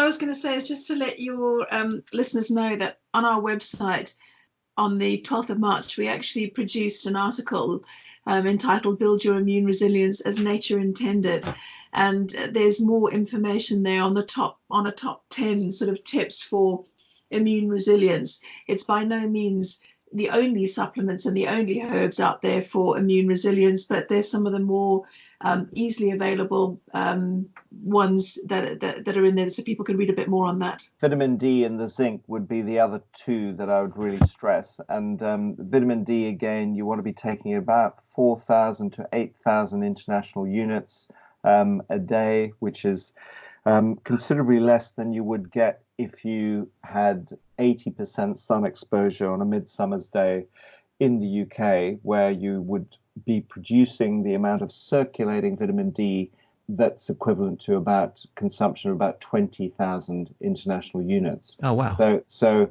it's not a screamingly high level of vitamin D. One of the reasons that we develop these respiratory infections in winter, and we don't tend to get them in the summer. Again, look at the pattern of infections around the world at the moment. You'll see that they're generally occurring in cold climates at the end of winter, when people's vitamin D levels are very low. The third nutrient that people are naturally very low. Sorry, just coming back to D. Yeah. So a question that came at me recently, because I was talking about, get out, get some sunlight, vitamin D, and the question that seems to come up quite a lot is, do I have to be half naked? Is it all right if I'm, just my head, my face? No, it really doesn't help very much just to have your face or your arms or your legs, even in the midsummer. So at the moment, the angle of the sun, we're in the middle of March 2020, and the angle of the sun in the UK, roughly the latitude of London, is still too low, even at midday, to Right. give you significant capacity to build vitamin D in your body. You would have to sit there for 2 or 3 hours, which, if you're in lockdown, hey, it may be the best thing you can do. But it's and you'd have to be almost naked, underpants only, in order to do that. So you will get the same. You'll get about the equivalent of 20,000 IU. You'll hit your target levels if you spend just 20 minutes with 80% of your body exposed. Right. And obviously, the darker your skin, the more sun you need. So, which is why people with darker skins in northern climates are often the most vitamin D deficient. Right. So it's really important to be taking a vitamin D supplement. The other one is zinc, because zinc is crucial both for innate and adaptive immune function. It really helps to modulate. Historically, humans have got most of their zinc from fish or animal foods. Obviously, if you're vegetarian, you're not going to get any. But sadly, even those who do choose to eat some animals are also not getting any from, or getting very little from, fish and other animal foods. Most of the zinc supply in the human diet is now coming from fortified foods and fortified breakfast cereals. If you measure the consumption from fortified foods, it doesn't look too bad. If you then look at the circulating levels of zinc, it's really horrendous. And the reason for that is we are consuming most of this zinc in fortified foods. Either they are wheat-based or grain-based, full of phytic acid that complexes it out, or we consume our multivitamin tablet with the zinc in it, and then we have a slice of toast or a bowl of cereals next to us. And that process, again, puts the phytic acid in, and we lose most of that zinc. We don't absorb it. So you want to try and consume your zinc away from food.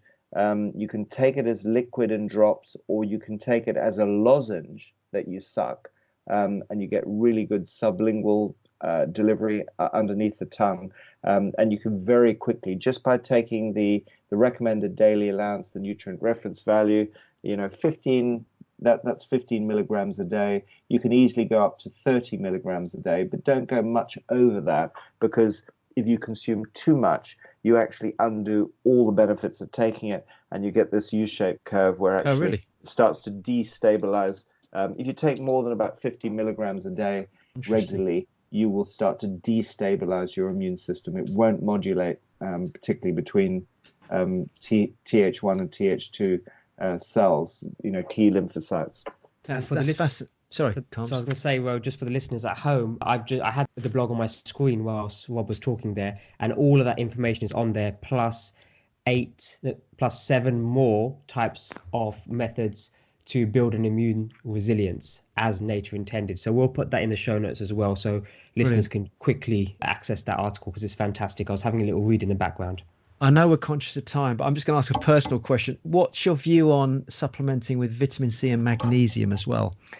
They're on our list. Okay. Excellent. Vitamin C is critical for the immune system, one of the most well-established vitamins for immune support. And the magnesium is critical for multiple reasons, including facilitating the absorption of vitamin D. Yes. So, and also another reason that magnesium is so important is that people are very, very deficient in it in the population. So they're absolutely on the list. Yeah. And what's really encouraging is that we're now hearing that the hospitals, some of the hospitals in New York, are actually using vitamin C, IV vitamin C, to treat coronavirus patients. Yeah. Yes. Yeah. I mean, and that I've read because our children aren't vaccinated, and I read a couple of books early on this subject, and I was fascinated to see massive sections of the books dedicated to vitamin C and how people have been turned around from really extreme situations where just intravenously no other treatment worked, but the vitamin C seemed to bring them back into a life, situation. I mentioned there were 3 things. One is avoidance. The second is prevention. The third is treatment. Right. I personally would want to go onto, if I had severe respiratory disease as a result of infection, I would personally want to go onto IVC. Right. That's very interesting to hear that. That is interesting. Yeah. So we've got avoidance, prevention, and treatment. So those are the three messages. Can I just jump onto? listeners. I'm sorry. I'm going to be. This is just me wanting to try and get as much as we can squeeze out of you both. For people practicing on a day-to-day basis eating, can we throw some stuff in there? I know there's content on the website, but whilst we've got you here, eating. I mean, you and I have talked about this a lot in the past, Rob, different colours of food during the course of the day. And there's people listening with kids and any kind of big jigsaw pieces we can add in here. Our Food for Health guide, I mean, it's got it all in there on our website. You can put that into the show notes. It's a comprehensive way of eating. We've got a vegan version. We've got an omnivorous version. But it is all about... And we've got a kids version. Version. Fantastic. Yeah. But it's all about ensuring that there is diversity in the diet, that there's a minimal amount of processed foods. And if you do have processed foods, they are minimally processed themselves. It's about getting 6 different color groups into your food every day so that you are getting this diversity of plant nutrients. It's based around very expansive scientific view that actually diversity in the diet is an essential requirement for human beings. There are, if you look at the receptors and the enzyme systems and gene expression systems within the human body, they are designed to work with a diverse range of plant nutrients and amino acids and other components of food. Food is essentially the way that we apply the external environment into our bodies so that we can derive the resources that we need along with sunlight. You know, this idea of eating a sort of regular kind of processed food approach to diet is actually what underpins most of the burden of the healthcare crisis that we're currently in. It's also one of the reasons that, if you look at the kind of patients who are suffering from COVID-19 at the moment most severely, a very large proportion of them have metabolic syndrome, are overweight, have heart disease as well. And that's what makes them so susceptible. So we need to be leaner. We need to have diverse diets. The ANH Food for Health guide is available in its multiple forms. It's all there. And can I just add in as well is that every single stage of the immune process is actually driven by nutrients, and this is a message again that's not getting through. And I talked to Rob about it the other day because I'm so passionate about the fact that we could be using this current situation to change the health of nations. Yeah. But unfortunately, our doctors in med school are not taught anything about the nutrient interactions with the immune system. Yeah. So they know all about drug interactions, but not nutrients. But so that's what, if your listeners take one thing away, it's that every stage is nutrient dependent. So if you're deficient in, anything from your omega-3 oils all the way through to your arginine or your nucleotides, you're not going to be driving an appropriate immune response. And it's something that's really easy to correct at home. And the other thing I'd like to say is, obviously, whilst we're in lockdown, I wonder if anyone has considered the fact that they don't actually need as much food as normal. Because we really don't want to disturb our metabolism, because we need our metabolism and our immune system to be working optimally. And we're not as active. Even if you're doing your one load of exercise a day that we're allowed in the UK, I'm not sure what other parts of the world are allowing. Even if you are active in the day, it's not quite the same as being out and about in your daily life. So think about your portion sizes and how much food you're actually putting in so that you don't overload. That's a very interesting point, because one of the things that's come out over the last week or so is people talking about, oh my gosh, I'm starting to eat more. And the fear puts people into this emotional lockdown. It does. And then, of course, the comfort, they go eat crap, often sugar-based. Sugar, yeah. Yeah, I mean, it's literally, to me, it's like we're stood at a fork in the road. One is you go down a really healthy choice, or the other one is you go into an emotional shutdown and eat whatever you can. And of course, they're going to the shelves. I see people grabbing heaps of Coke from the shelves and white bread and all the stuff that's processed. And Harminder and I were laughing because he went and did some shopping for us just today, and all of the fresh vegetables are still full, whereas all the junk stripped off the shelves. It's incredible.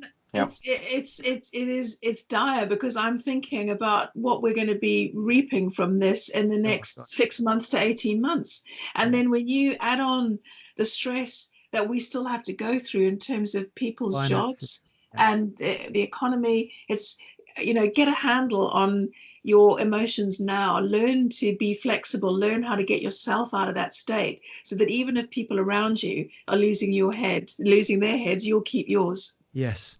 I mean, just to bring a soft but philosophical message here to all the listeners, this is a chance to actually enjoy a meal around the table as a family, whereas one of you might traditionally be coming in late, rushing out for a meeting, whatever. Exactly. This is a chance to come to the table and rejoice food, enjoy it, prepare it together. If you're doing kale, wash it and feel it, because I think a lot of people eat so much processed food, they don't even associate with what they're putting in their mouths. It's just a functional thing, whereas this is a whole experience of eating and enjoying it as a family. Exactly. So, I mean, I'm just conscious of time because you've got work to do, I think, on your newsletter tonight as well. We have to get it out. We do, but if there's anything else burning. Well, the only other question I've got is the treatment side. So just to recap, so avoidance, which we talked about, distance, hand washing, and there. Prevention, we've talked about diet, we've talked about the fear, trying to move your, preventing it by your, on an emotional level, from the mental level, starting to look at vitamins, eating some more natural foods. Go and have a look at some of the recommendations on the NH website. Treatment, is there anything else that you want to just touch on there, Rob? Because we only just briefly mentioned. Exactly. I do think that probably vitamin C intravenously is likely to be one of the most effective treatments. The great thing is it is currently in trial. It is also being used. Yeah. We know historically it has had a very potent effect. Yes. The kind of levels that we're looking at when they're used intravenously, you cannot achieve by consuming, capsules, tablets, powders. No, because we're talking about large amounts here, aren't we? Yeah, very, very large amounts. Huge amounts, yeah. So, gram quantities being delivered directly, not through your gut, but straight into the bloodstream. So, and viruses are very, very sensitive to acid. So you'll see lots of people, and we shouldn't underestimate the fact that there is a lot of unsubstantiated and probably erroneous or misleading information out there on the internet as well. And so you'll find a whole bunch of recommendations for all sorts of products where the only testing has come from in vitro, in other words, test tube studies. And, essentially use a little bit of acid and you'll wipe out coronavirus. Thing is that if it doesn't go into the stomach acid, it can bypass that. It hits the mucus layer, and if they're the right receptors there, it goes into the cells. So you really need some evidence from human studies. And the beauty with vitamin C, there's been a long history of its usage. It has been used around other viruses. It is already the results that are beginning to filter out. We happen to know some of the sort of key players who've been right at the helm of intravenous vitamin C therapy for cancer and other treatments. It's looking really promising. So I'd put that, I would choose to have that any day over taking high doses of antimalarials like chloroquine or hydrochloroquine. Wow. And just in terms of treatment as well, is to please keep your feet on the ground.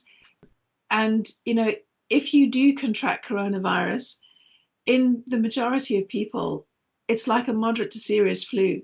So, go to bed, drink lots of fluids, make sure that you've got fresh air, let your body cleanse itself, let your temperature do what it's meant to do and burn out the bugs. Yes. And be with yourself in the disease process and trust your body and trust your immune system.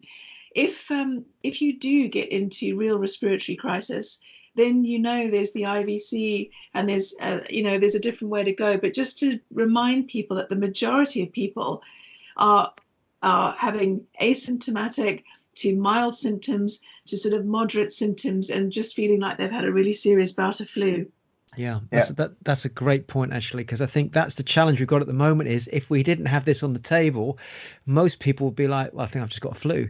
So it's even the differentiation of that between that and COVID at the moment. I think a lot of people are confused. And talking about sorry, Rob, go please. I was just going to say, just to make sure there's no confusion there for the listeners. So when I talked about treatment, it was specifically for people who've got serious respiratory disease as a result of infection. So for most people, treatment equals no treatment. And that means also, coming on to what Mel's just said, it means no paracetamol, no ibuprofen. Why? Because they suppress the body going through the fever reaction that's actually very much part of the process of going through the disease, and actually that raise and that increase in body temperature is something, again, that the viruses don't like at all, which is why we get fevers in the first place.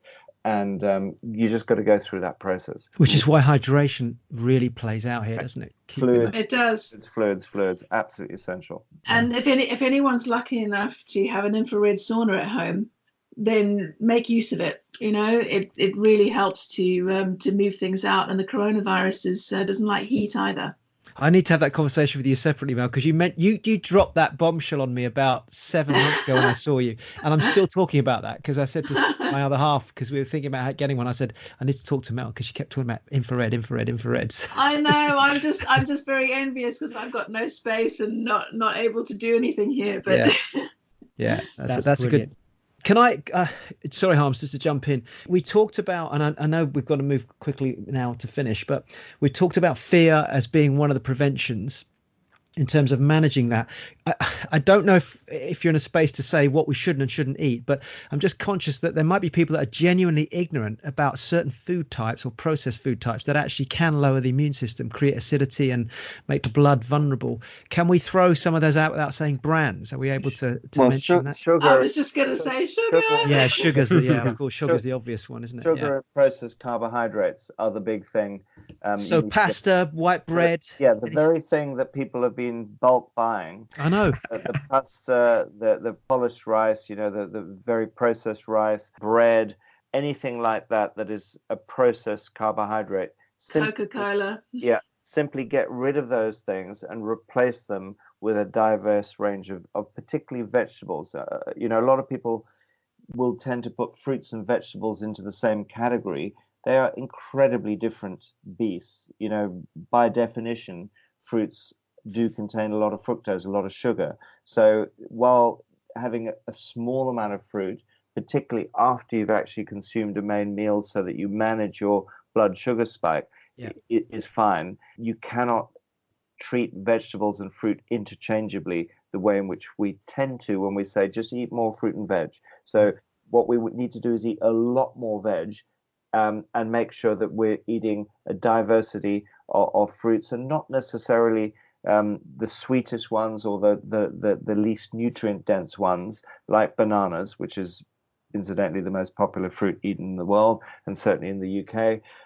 But we should try and get, again, color in there. So even if we're choosing apples, choose a type of apple that isn't loaded with sugar. So a jazz apple is not a great apple in the sense that it's the sweetest apple out there. So again, choose something like a Granny Smith. And it's a great thing to have after a meal. It's full of fiber. It's not very high in sugar. It delivers a whole bunch of different compounds that the body really loves, helps you to digest foods better. Your microbiome, the microbes in your gut love it. So yeah, try and get those vegetables in, and just substituting out those refined carbohydrates for above ground non-starchy vegetable is a great way to go, and that's very central to our Food for Health guide. And with all this time, on people's hands in lockdown, it's a perfect time to get in the kitchen and learn to cook if that's not your thing. You can watch YouTube videos, you can experiment with different recipes, but just make friends with food. Yeah, that's a nice way of putting it, actually. Absolutely. So, Ro, I had a question, which is just trying to put a bit of a fun spin on this, which is you guys have busted a whole bunch of myths from myself as well. But I thought, is there something that you, within your profession that you hear from non-scientists that is so common, but it's just not true? Because you spoke about, Rob, the misinformation out there, and it seems to be growing immensely. So is there some common, maybe one common thing that you've noticed that you constantly get told that people believe to be true, but it's just not true? I'll say one, and I'm sure Mel has another one. Yeah. The one I'm going to throw in, just to be a little awkward, is the fact that we can do nothing until a vaccine comes. Oh my gosh, yeah. And let me just explain that. We know that a vaccine is going to take, Dr. Anthony Fauci from NIH in the US is very, very consistent with his view that it will take more than 12 months to produce a vaccine. Now, if we are supposedly meant to do nothing, which is a pretty crazy idea given the fact that our immune system is working on this all the time, working round the clock on it, it's going to be rather awkward when we find that depending on which particular mathematical model you choose to look at, we would expect probably somewhere between a quarter and 3/4 of the global population to be exposed to coronavirus in a year's time. Yeah. And what that will mean is that, let's say half the world population, to take the average, will already have natural immunity. They will have done exactly what vaccines try and do, using vaccine-like particles with, adjuvants that themselves may be harmful, which is why we need to have such a delay to test if these things are safe, when in fact we know that the vast majority of people are going to have been exposed to it and will have natural immunity. So you could argue the market then, even though many people will be forced to take the vaccine, it will be largely unnecessary. So natural immunity is a process that's going to happen regardless. Which is why everything we've talked about is so important. It's starting to work towards getting the body in that space to protect and to move forward. Mel? And that leads me into what I wanted to say, because what I'm hearing repeatedly is that you can't do anything to change your immunity, and that there is nothing natural that can help for the coronavirus. Now, whilst I'm never going to make a claim that a vitamin or mineral or a herb is going to cure your coronavirus, what I would absolutely say is that, we've actually survived through evolution this far because of what's in the natural world, and because of how it engages and talks to and informs our immune system. So absolutely, we need to be doing those things. And in that instance, it's good to learn from people who have come out of functional medicine, naturopathic medicine, all the herbal medicine, because we're the ones who get taught this. We actually understand what is happening at that level. And it may not come from your doctor, but it is absolutely so. Wow. I want to, before I hand back to Harminder, can I just ask you personally both, is there a word of wisdom or a personal share from both of you to our listeners, just something from the heart, just to give them a sense of, because there's going to obviously be fear, nervousness. I think today more than anything will have made them feel a sense of empowerment, and I think the tools you've given us certainly would have helped them. But any personal share before? Yeah, I mean, what I would like to explain to people, if there's one thing that they take from this, it's we're using it really as the sort of catch cry for a lot of the work we're doing around this, is don't fight it, just adapt. We could be celebrating the arrival of this new bug that's going to make us more resilient. We can also celebrate the fact that it is, in a strange old way, while we are socially isolated, people are starting to become more neighborly again. We'd got ourselves into a very, very difficult corner. If you look at the elections, recent elections in the UK and the USA, you look at the kind of individualism that's being portrayed by Donald Trump and Boris Johnson, and we're seeing it certainly more from Boris than we are from Mr. Trump. But there is now a kind of collectivism that is part of really where we need to move to understand that we are one. We are not just one amongst each other as human beings. We are one with nature and the planet, and we have a shared responsibility for it. We don't need to fight it because it is part of us. The whole of nature is full of tensions that exist between positive and negative, between, things that are sharp and things that are smooth, between things that hurt that don't hurt. It's what creates our orientation towards things that are better, things that are, and that drives evolution. It's what drives progress. And we have been getting very, very lost. And if we continue to think that technology is the only thing that can rescue us, we're looking in the wrong direction. We need to change that. Powerful message. And I think I'd really like to say that, I've learned in my life that every challenge brings enormous potential for change. And that change should never be frightening, because life is uncertain. And uncertainty has been our partner in life throughout evolution. We all know how to do uncertainty. And we all have the resilience and the flexibility within us to be able to actually flex and move with what life throws at us. So use this time to connect more deeply to yourself. Connect with the earth, connect with the world around you, breathe, be mindful, and take some time in nature every day when you can. And above all, remember that we've got the power to reframe anything we don't like.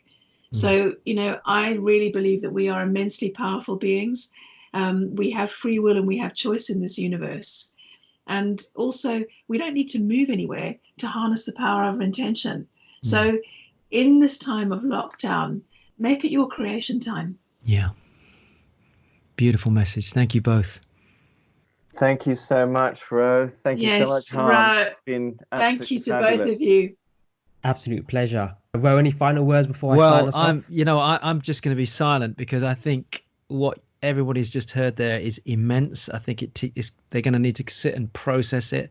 What I would ask is, I've written down a couple of things just at the end there, because I think it's a beautiful way to finish this podcast, but this interview. But if you're listening to this and you have anybody close to you that you love, spread the word. Send them the link to this. We're on iTunes, we're on Spotify. This is the very first interview we've done outside myself and Harms talking, and wow, talk about impact. Incredible content. Thank you so much. And I'm pleased we spent the time at the beginning as well, getting to know you, because I've known you for years. This is the first time Harms has interacted with you, but I wanted our listeners to hear you, because I have a funny feeling that we're going to get you back on again, because things have come up today that we can't not talk about further. And if you're okay to do that, we'd lovely to have you back on again. Absolutely, it would be wonderful. Thank you. I'm gonna hand you over to Harms. Thank you, Ro. And what a milestone episode for the Growth Tribes podcast. 4,000 downloads, episode number 20, and the first episode to feature two amazing guests. And we are truly blessed that they have shared their wisdom at such a timely moment in history. So, as normal, and please remember, all important links will be in the show notes at growthtribes.com/podcast. That's growthtribes.com/podcast. Until next time, this is Dr. Ro and Harms signing out. Hello, it's Dr. Ro here. Harms and I would both like to personally thank you for taking the time to listen to this episode of Growth Tribes. And if you've gained just one insight, something positive that you're able to use on a personal level, on a professional level, to help your life, maybe even other people's lives, then we'd love it if you could take action on one of the following things. You can either simply subscribe so you don't miss out on any other great insights coming up in the future. You can share this podcast with close friends so they can also get the benefits of the tips and tools that we're sharing. Or it would be amazing if you could give us a review and let others know just how great this episode was. And finally, if you do have a question, don't forget to submit it on growthtribes.com/podcast.